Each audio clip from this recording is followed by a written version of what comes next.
Well, back in October, Sioux City Street in the Morningside neighborhood collapsed after a water main break. Just a few weeks after the repairs were made, a Sioux City man drove through the wet cement, pushing back the project completion date into the new year. On Monday, December 22nd, authorities say 48-year-old Matthew Oman drove a vehicle through the 3000 block of South Cornelia Street, which was closed because of freshly poured cement.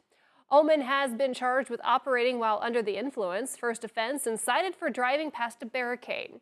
Court records state he drove approximately half a block on the new cement that was poured that same afternoon. City engineer Gordon Fair says workers were still at the site wrapping up the workday when he drove through the wet cement. Authorities estimate the concrete damage to be about $60,000.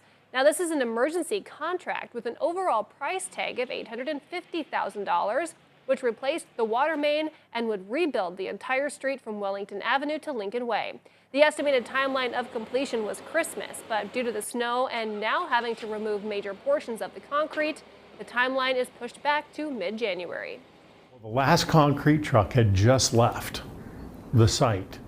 I mean, literally just left when this gentleman came down the road. And then as further and further down the hill he got, because they poured from the top of the hill to the bottom of the hill. The further down he got, the farther he sunk in.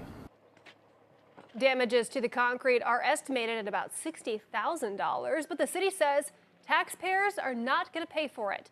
Fair says it's on Oman's insurance or on the contractor. He says this pushes back the finish timeline 2 weeks to remove the damaged concrete on top of the remaining things to finish the roadway, depending on weather and holidays. While keeping the ground warm, and then have to repour it. Now, some of the concrete suppliers are not open on some of these holidays, as you can imagine, so that slows everything down. If there's some damaged sidewalk or landscaping, that'll also be taking place in the spring. There are some other big projects for Sioux City's engineering department on the docket for 2026. One of the biggest projects includes the 6th Street Bridge redecking over the Floyd River.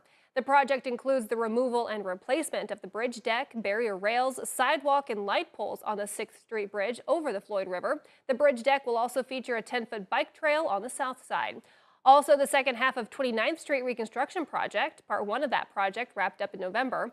The overall goal is to rebuild the street from Jones to Cheyenne Boulevard. Another project is 8th Street. It will be reconstructed between Douglas and Jackson Streets. This is on hold until 2026 because of the old law enforcement center, which is still being demolished right now. The city is also planning on repaving 69 blocks worth of streets near Lyon Parks on the west side of Sioux City in 2026. There are also several water main projects, the first being the Pierce Street water main replacement project. That's from 5th to 8th Street. Another water main that will be replaced in 2026 is on Parkview Boulevard off of 18th Street in the Greenville area. Also, the water main on Seeger Avenue will be replaced after several houses on South Mulberry Street were flooded in August of this year.